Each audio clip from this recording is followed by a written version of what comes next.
이제 화면을 보시면 서울 사랑의 교회에서 사역하셨던 이제 고 옥하는 목사님을 사람들은 이제 광인이라고 부릅니다.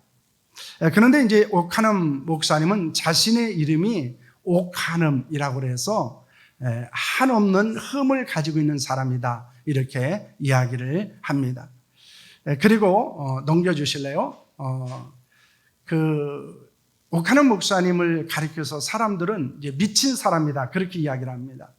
특히 이 옥하는 목사님이 미쳤다고 하는 것은 그 제자훈련에 미쳐 살았던 사람이었음을 말하고 있습니다. 그래서 옥하는 목사님은 자신은 한없이 흠이 많은 사람이라고 말하고 있고, 사람들은 그를 가리켜서 제자훈련에 미친 사람이라고 말합니다. 그래서 이 옥하는 목사님의 그 광인이라고 하는 이것이 책으로도 나와 있고, 그리고 영화로도 만들어져 있습니다.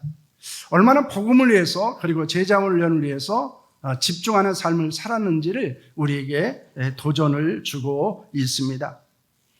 몇 년 전에는 카일 아일드먼이라고 하는 사람이 지은 팬인가 제자인가 라고 하는 책이 또한 우리에게 제자로서 우리가 어떻게 살아야 하는지에 대해서 도전과 감동을 준 적이 있었습니다. 그렇기 때문에 우리는 이 제자로 살아간다라고 하는 것은 그리스도인에게 있어서 가장 중요한 것이고, 또한 우리가 잊지 말아야 되는 것은 우리는 제자로 살아야 된다라고 하는 것입니다. 제자를 가리키는 헬라어는 마데테스라고 합니다. 이것은 배우는 자, 따르는 자라고 하는 뜻을 갖고 있습니다. 좁은 의미에서는 예수님을 따랐던 12제자를, 넓은 의미에는 예수 그리스도를 주로 고백하고 따르는 모든 성도들을 말하고 있습니다. 우리가 사용하는 제자라고 하는 것은 좁은 의미에서가 아니고 넓은 의미에서 모든 그리스도인들을 가리키고 있다는 것입니다.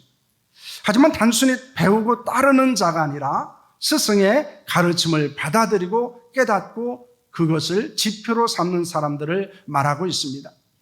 그러므로 성경에서 제자라고 하는 것은 어떤 의미를 가지고 있습니까? 신앙과 인생의 모든 방향과 목적과 기준을 예수 그리스도께 두는 사람이라는 것입니다.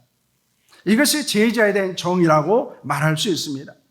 그래서 예수님의 제자로 살아간다고 하는 것은 자신의 신앙이나 인생의 모든 방향을, 그리고 목적과 기준을 예수 그리스도에게 주고 따르는 자라고 말할 수 있는 것입니다. 바울은 이 디모데 전서 후서에서 무엇을 우리에게 말하고 있습니까? 모든 일에 전심전력하여 믿음의 진보를 이루라고 말하고 있습니다. 왜냐하면 믿음의 진보를 통해서 우리는 그리스도 예수의 좋은 일꾼이 되기 때문입니다.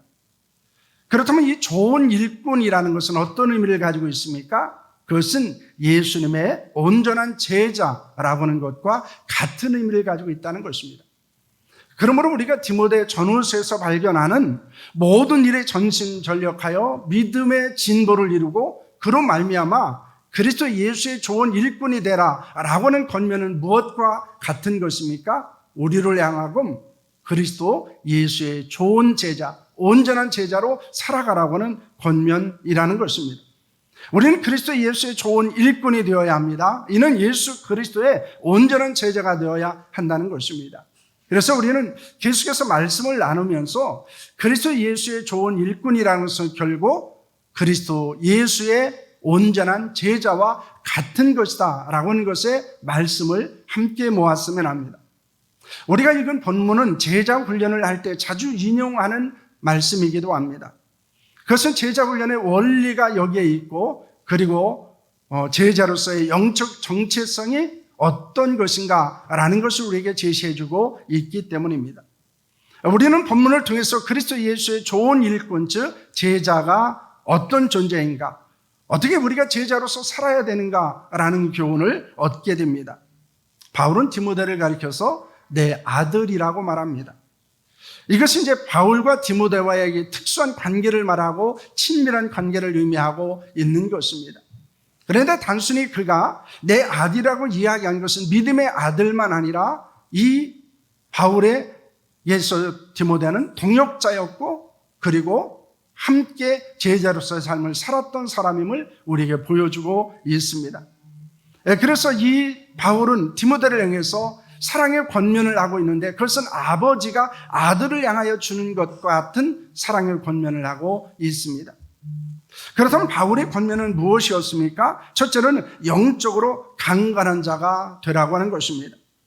1절 말씀은 이렇게 말합니다. 함께 합니다. 내 아들아 그리스도 너는 예수 안에 있는 은혜 가운데서 강하고 라고 하는 말씀을 합니다. 본문에서 강하라 라고 하는 말은 능력을 받으라 혹은 능력으로 충만해지라 라고 하는 뜻을 갖고 있습니다. 디모데는 영적으로 강건해야 했습니다. 왜냐하면 제자로 살아가고 사명을 감당하기 위해서는 이 영적으로 강한 자가 되지 않으면 안 된다는 것입니다. 많은 사람들이 영적으로 실패하는 이유는 어디에 있습니까? 영적 전쟁에서 패하는 이유는 어디 있습니까? 우리가 그리스도인으로서 온전히 살아가지 못하고 우리가 그리스도의 제자로서 살지 못하는 이유는 어디에 있습니까? 그것은 우리가 영적으로 능력 있는 자, 권세 있는 자가 되지 못하기 때문이라는 것입니다. 그래서 온전한 그리스도의 제자로 살아가기 위해서 필요한 것은 바로 영적으로 강건한 자가 되어야 함을 우리에게 교훈하고 있습니다. 그런데 영적으로 강건한 자는 어떻게 될 수 있습니까? 바울은 이렇게 말합니다. 너는 그리스도 예수 안에 있는 은혜 가운데서 라고 말하고 있습니다. 바울은 항상 모든 것이 하나님의 은혜라고 고백하며 살았습니다. 그는 은혜 없이는 살아갈 수 없고 은혜 없이는 그리스도인으로서 또 하나님이 주신 사명을 감당할 수 없다는 것이 그의 고백이었습니다. 그러므로 디모데를 향해서도 같은 고백을 드릴 것을 말합니다. 너도 예수 그리스도 안에 있는 은혜 가운데서 영적으로 강한 자가 되라는 것입니다. 하나님의 은혜가 충만할 때 영적인 권세와 능력 있는 자가 될 수 있습니다. 그러므로 우리는 끊임없이 하나님의 은혜를 필요로 하고 하나님의 은혜를 간구하고 하나님의 은혜 가운데서 살아야 하는 줄로 믿으시기를 바랍니다. 여러분 모두 하나님의 은혜 안에서 영적으로 강한 자가 되고 온전한 제자로 살아갈 수 있기를 축원합니다. 둘째는 영적 영향력을 끼치는 자로 살라는 것입니다. 2절 말씀을 보시길 바랍니다. 또 내가 많은 증인 앞에서 내게 들은 바를 충성된 사람들에게 부탁하라. 그대로 또 다른 사람들을 가르칠 수 있으리라 라고는 말씀을 하고 있습니다. 바울은 디모데에게 복음을 들려주고 가르쳤습니다. 그래서 디모데도 바울에게 듣고 배운 것을 충성된 사람들에게 가르치고 권면해야 했습니다. 그러면 충성된 사람들은 또 다른 사람에게 복음을 전하고 가르칠 수 있기 때문입니다. 여러분, 복음은 어떻게 전해졌습니까? 복음은 예수님께서 바울에게 그리고 바울이 디모데에게 디모데가 충성된 사람에게 전했습니다. 그리고 충성된 사람은 많은 사람들에게 그 복음을 전하고 가르친 것을 우리에게 말씀하고 있습니다. 이것이 제자훈련의 원리입니다. 예수님께서 들은 복음을 바울이 받고 바울이 그 복음을 디모데에게 가르치고 그리고 디모데가 그 복음을 충성된 사람들에게 전하고 가르치고 그리고 충성된 사람은 더 많은 사람들에게 이 복음을 전하고 가르쳤다는 것입니다. 그 제자훈련의 원리는 여기에 있습니다. 예수님께 들은 복음, 예수님께 배운 복음을 계속해서 계대를 이어가면서 재생산하고 그리고 그것을 통해서 많은 제자를 양성하는 것이 바로 제자훈련의 기본적인 원리라는 것입니다. 여러분, 교회의 존재 목적은 무엇에 있을까요?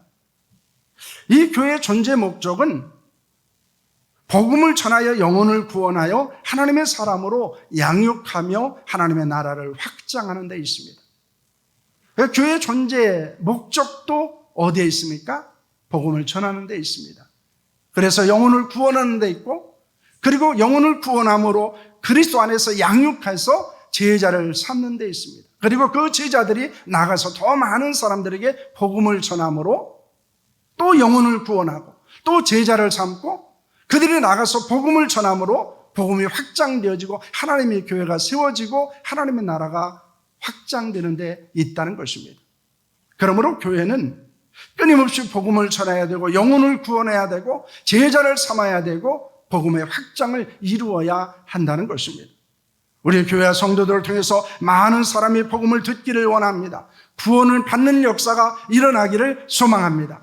그리고 그들의 예수 그리스도의 제자로 거듭나는 역사가 있기를 원합니다. 또한 그들을 통해서 복음이 더 많은 사람들에게 전해지고 더 많은 영혼들이 구원받는 은혜가 있기를 원합니다. 우리는 단순히 우리 자신의 신앙만을 위해서 살지 않아야 합니다. 우리의 신앙이 다른 사람에게 거룩한 영향을 끼쳐야 한다는 것입니다. 우리가 신앙생활을 잘한다는 것은 무엇일까요? 내가 혼자 예배 잘 드리고 내가 혼자 봉사 잘하고 나 혼자 하나님 앞에서 온전하게 살아가는 것으로 만족하지 않아야 한다는 것입니다. 우리가 신앙생활을 잘한다는 것은 우리를 통해서 많은 사람들이 온전한 제자가 되어지고 그들에게 거룩한 영적 영향을 끼침으로 그들의 온전한 제자로 세워지는 일을 감당했을 때 우리는 우리의 신앙생활을 잘한다고 볼 수 있는 것입니다. 그렇기 때문에 우리는 그리스도 안에서 복음에 잡힌 자가 되어야 하고 그리고 그 복음을 통해서 많은 사람들을 세우고 양육하고 제자 삼고 하는 일들이 끊임없이 일어나야 한다는 것입니다. 여러분의 영적인 영향을 얼마나 끼치고 있습니까? 그리스도인으로서 우리는 어떻게 많은 사람들에게 영적인 영향력, 신앙적 영향력을 끼치며 살고 있는가라고 하는 것입니다. 그리스도의 제자는 어떤 사람입니까? 어떤 제자로 살아야 됩니까? 이것이 우리에게 주어진 질문입니다. 그렇다면 내가 영적으로 강건하고 그리고 내가 이제 다른 사람에게 영향을 끼치는 사람으로 살아가기 위해서 어떤 사람이 되어야 하는가라는 것입니다. 어떤 제자가 되어야 하는가라는 것입니다. 첫째는 그리스도 예수의 좋은 병사가 되는 것입니다. 3절과 4절 말씀을 보시길 바랍니다. 성경 우리에게 이렇게 말씀합니다. 함께합니다. 너는 그리스도 예수의 좋은 병사로 나와 함께 고난을 받으라. 병사로 복무하는 자는 자기 생활에 얽매이는 자가 하나도 없나니 이는 병사로 모집한 자를 기쁘게 하려 함이라 라고는 말씀을 하고 있습니다. 예수 그리스도의 온전한 제자는 그리스도의 예수의 좋은 병사라는 것입니다. 좋은 영적 병사는 어떠합니까? 예수 그리스도를 위한 고난에 함께 참여하는 자가 된다는 것입니다. 고난이라고 하는 말의 본문의 헬라어는 신가코파데오라는 말인데요. 이 말은 함께 불행이나 어려움을 겪는 사람이라는 뜻을 갖고 있습니다. 바울은 그리스도 복음과 교회를 위한 고난을 영광으로 생각했습니다. 또한 고난이 없이는 복음을 위해 헌신할 수 없다는 사실도 알고 있었습니다. 그래서 고난을 영적 훈련과 성장을 위한 과정으로 생각했기 때문에 그는 그 고난을 기쁘게 감당할 수 있었습니다. 그리고 디모데를 향해서 그 고난에 참여할 것을 요청합니다. 여러분, 그리스도 예수의 좋은 병사로서 고난에 참여한다는 것은 무엇입니까? 바울은 병사로 복무하는 자는 자기 생활에 얽매이는 자가 없다라고 말합니다. 병사로 모집한 자를 기쁘게 하려 함이라고 말하고 있습니다. 이는 자신을 병사로 모집한 자를 기쁘게 하려고 사사로운 생활에 얽매이지 않는다는 것입니다. 여러분, 우리가 고난이라고 말했을 때 가장 우리에게 피부적으로 닿는 것은 무엇입니까? 내 마음대로 내 생각대로 하지 못한다는 거예요. 여러분, 군인들이 가장 힘든 게 무엇이겠습니까? 자유가 없다는 거예요. 그들의 생각과 그들의 마음대로 모든 것을 할 수 없다는 것입니다. 우리가 예수 그리스도의 군사로 살아간다고 하는 것은 바로 여기에 있습니다. 우리가 그리스도의 좋은 병사로 온전한 제자로 살기 위해서 요구되어진 것은 무엇입니까? 예수님의 기쁨을 위해서 때로는 모든 것을 포기해야 된다는 것입니다. 절제해야 한다는 것입니다. 자신이 중심이 되는 삶이 아니라 그리스도가 중심이 되는 삶을 살아야 한다는 것입니다. 그렇기 때문에 이것이 우리에게는 고난입니다. 때로는 이것이 우리는 굉장한 불편함입니다. 우리가 예수님의 좋은 병사로, 다시 말하면 온전한 제자로 살아간다고 하는 것은 내 생활을 많이 포기해야 된다는 거예요. 그렇기 때문에 힘든 것입니다. 불편한 것입니다. 고통스러운 것입니다. 왜냐하면 내 마음대로 살고 싶고 내 생각대로 산다면 우리는 그리스도의 온전한 제자로 살아갈 수 없기 때문입니다. 여러분, 가장 무서운 사람들이 어떤 사람입니까? 나는 내 생각대로 말한다는 사람이에요. 나는 내 마음 먹은 대로 행동한다는 사람입니다. 그런데 중요한 것은 그렇게 살아서는 그리스도의 제자로 살 수 없다는 것입니다. 우리의 신앙생활을 좀 점검해 볼 필요가 있습니다. 나는 내 생각대로 내 마음대로 신앙생활을 하고 있는가? 아니면은 우리가 예수님을 중심으로 해서 우리의 신앙이 이루어지고 있는가를 우리는 돌아볼 필요가 있습니다. 그런데 대부분의 많은 사람들은 제자로 살아가지 못하는 이유가 어디에 있습니까? 내 생각대로 신앙생활해요. 내 마음대로 신앙생활합니다. 그런데 이것은 온전한 제자로 살아가지 못하는 매우 중요한 이유가 된다는 사실을 여러분 기억하셔야 합니다. 여러분, 우리가 예수 그리스도의 좋은 병사가 되고 온전한 제자로 살아가기 위해서 필요한 것은 예수 그리스도를 중심으로 여러분의 생활을 절제하고 포기해야 한다는 사실을 믿으시기를 바랍니다. 여러분의 생활에 얽매이지 않아야 한다는 것입니다. 그럴 때 우리는 악한 마귀와 세상과 죄악과의 영적 전쟁에서 승리하는 그리스도의 제자로 살아갈 수 있는 줄로 믿으시기를 바랍니다. 그래서 우리가 그리스도 예수의 좋은 병사가 된다는 것은 온전한 제자가 된다는 것이고, 그것은 곧 우리 생활을 우리의 마음대로 우리의 생각대로 하는 것이 아니고 그리스도를 중심으로 절제하고 포기하는 데 있다는 사실을 믿으시기를 바랍니다. 그럴 때 우리는 능력 있는 자가 되고, 그리고 악한 마귀와 세상과 죄악과의 영적 전쟁에서 승리하는 줄로 믿으시기를 바랍니다. 둘째는 영적 경기자입니다. 5절 말씀은 이렇게 우리에게 말씀합니다. 함께합니다. 경계하는 자가 법대로 경계하지 아니하면 승리자의 관을 얻지 못할 것이며 라고는 말씀을 합니다. 바울은 제자를 영적 경계자로 말합니다. 모든 경계는 규칙이 있습니다. 그리고 그 규칙을 반드시 지켜야 합니다. 왜냐하면 그 법을 지키지 않으면 모든 성과가 인정을 받지 못하기 때문입니다. 여러분, 결승점에 들어가는 것보다 더 우선한 것은 경기 규칙을 지키는 것입니다. 내가 먼저 결승선을 통과하느냐가 중요한 것이 아닙니다. 내가 얼마나 그 경기 규칙을 철저하게 지키고 그 결승점을 통과했느냐가 더 중요하다는 것입니다. 영적 경기자로 제자가 지켜야 되는 법은 무엇일까요? 그것은 하나님의 말씀입니다.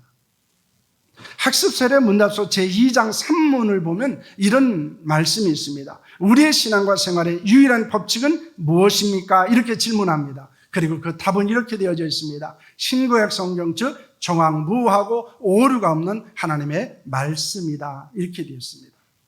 여러분, 우리 장로교의 교리서인 웨스트민스터 소요리 문답 2문은 이렇게 말합니다. 하나님께서 무슨 규칙을 우리에게 주시어 어떻게 자기를 영화롭게 하고 즐거워할 것을 지시하셨는가? 우리 노란 글씨 한번 읽겠습니다. 신구약 성경에 기재된 하나님의 말씀을 어떻게 그를 영화롭게 하고 즐거워할 것을 지시하는 유일한 규칙이다. 이렇게 되어져 있습니다. 여러분, 말씀이 법이고 말씀이 뭡니까? 규칙이라고 말하고 있습니다. 여러분, 성경 말씀은 우리의 신앙과 행위에 있어서 표준이 되어지는 말씀임을 우리에게 보여주고 있다는 것입니다. 그러므로 우리가 영적 경기자로서 살아가는 데 있어서 성경을 무시하거나 아니면 성경을 떠난 것은 법을 어기는 경기자와 같은 것입니다. 우리가 어디에 우리의 신앙과 행위를 철저하게 맞춰 살아야 됩니까? 벗어나지 않아야 됩니까? 그것은 바로 성경 말씀이에요. 하나님의 말씀이 있습니다. 하나님의 말씀과 상관없이 사는 것은 법을 지키지 않는 것입니다. 그것은 경기자로서 온전하지 않은 모습들입니다. 우리는 우리의 마음대로 살고 있냐, 우리의 생각대로 살고 있나, 아니면 우리는 법을 지키며 살고 있는가. 다시 말하면 하나님의 말씀에 순종하는 삶을 살고 있는지 점검할 필요가 있다는 것입니다. 여러분, 아무리 열심히 한다 하더라도 하나님의 말씀을 벗어나 살아가는 것은 하나님이 인정하지 않아요. 나중에 우리가 하나님 앞에 섰을 때 하나님, 나는 열심히 했습니다. 그런데 하나님이 물으십니다.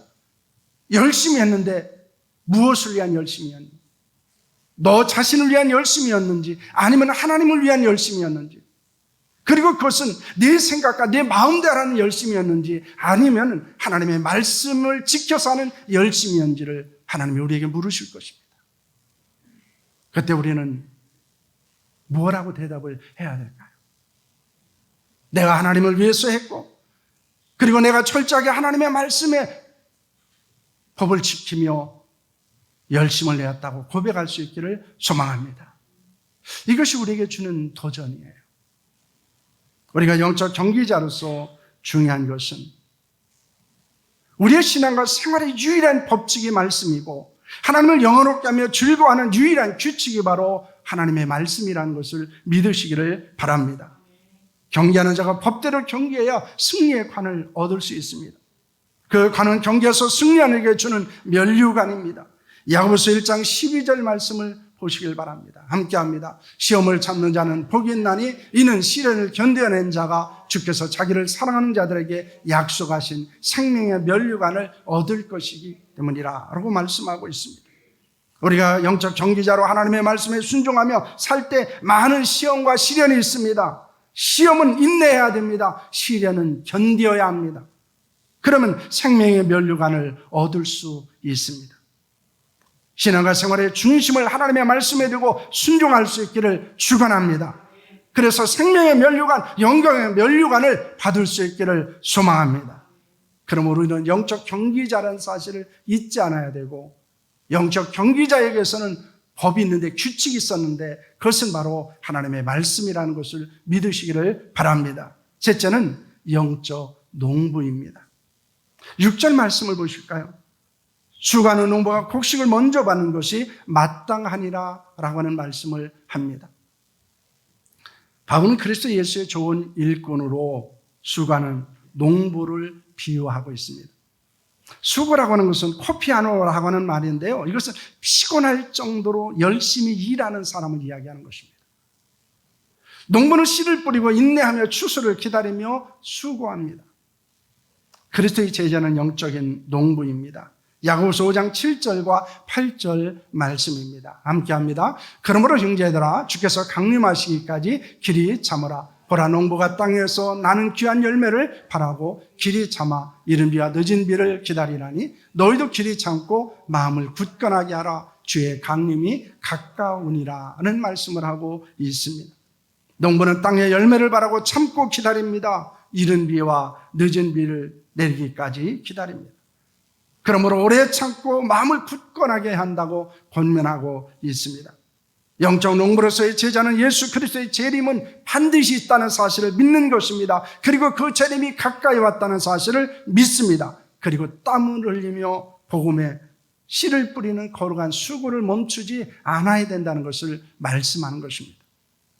여러분, 영적 농부가 받을 복은 무엇일까요? 농부가 얻는 복은 수고로 얻는 곡식을 먼저 손에 쥐는다는 것입니다. 가장 그것을 먼저 손에 쥐는 사람은 농부입니다. 이는 풍성한 추수를 거두는 기쁨을 누릴 수 있다는 것입니다. 시편 126편 5절과 6절 말씀을 보시길 바랍니다. 함께합니다. 눈물을 흘리며 씨를 뿌리는 자는 기쁨으로 거두리로다. 울며 씨를 뿌리러 나가는 자는 반드시 기쁨으로 그 곡식단을 가지고 돌아오리로다 라고는 말씀을 합니다. 영적 농부로서의 제자는 복음의 씨를 뿌리고 열매를 거두기를 위한 거룩한 수고를 멈추지 않아야 합니다. 그리스도의 제자로 눈물을 흘리며 복음의 씨를 뿌리고 기쁨으로 단을 거둘 수 있기를 축원합니다. 그래서 우리가 영적인 농부로 살아간다는 것은 다른 것이 아닙니다. 복음의 씨를 뿌리는 거예요. 그리고 그 복음의 씨가 나기를 사랑으로 돌보는 것입니다.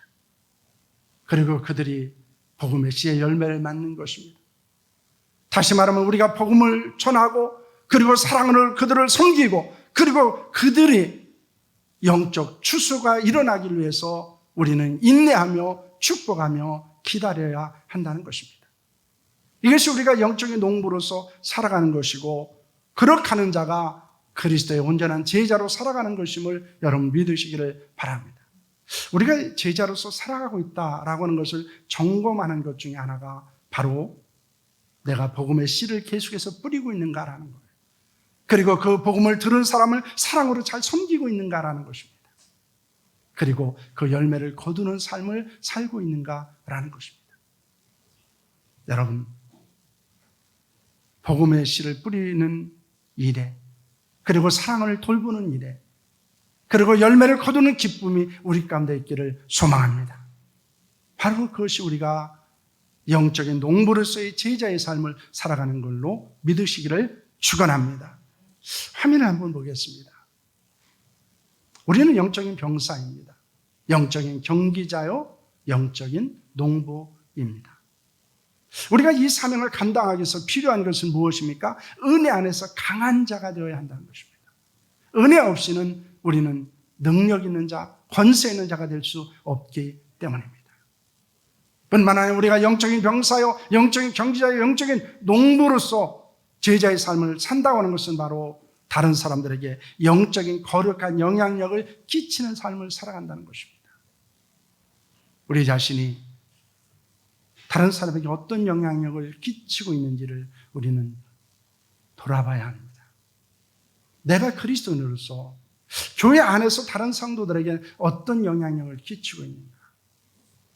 또한 우리가 이웃에게는, 또한 직장에서 동료들에게는, 또 사회생활을 하면서 비그리스도인들에게 내가 어떤 영향력을 끼치는 삶을 살고 있는지를 돌아봐야 합니다. 왜냐하면 그 영향력을 끼치는 삶이 우리가 온전한 제자로 살아가는 삶의 모습이기 때문입니다. 그러므로 은혜 안에서 강건할 뿐만 아니라 영적인 영향을 끼치는 자로 살아갈 수 있기를 소망합니다. 그리고 우리는 영적 전쟁에서 승리하는 자가 되고, 영적 경기에서 완주하는 자가 되고, 영적 농부로 복음의 열매를 거둘 수 있기를 축원합니다. 우리 모두 예수 그리스도 안에서 강건한 자가 되고, 그리고 충성된 사람을 온전한 제자로 세우는 일에 헌신한 자들이 되기를 소망합니다. 복음을 전하는 자로 영혼을 구원하고 그리고 제자를 삼는 것이 바로 모든 그리스도인의 사명입니다. 그리고 그것이 바로 우리가 그리스도의 좋은 일꾼으로 살아가는 것이고, 그것이 우리가 온전한 제자로 살아가는 삶입니다. 온전한 제자가 되는 여러분이 될 수 있기를 축원합니다. 그리고 우리 교회가 제자를 세우는 교회로서의 사명을 감당할 수 있기를 축원합니다. 이제 온전히 우리가 그리스도 안에서 강건한 자가 되고, 그리고 거룩한 영향을 끼침을 통해서 많은 사람들에게 복음을 전하고 영혼을 구원하고 제자를 삼고, 그리고 사랑하는 교회가 더 많은 영혼을 구원하고 제자로 삼는 거룩한 교회가 되길 위해서 기도하시고, 또한 함께 귀한 일에 헌신해 주시기를 축원합니다. 기도하겠습니다.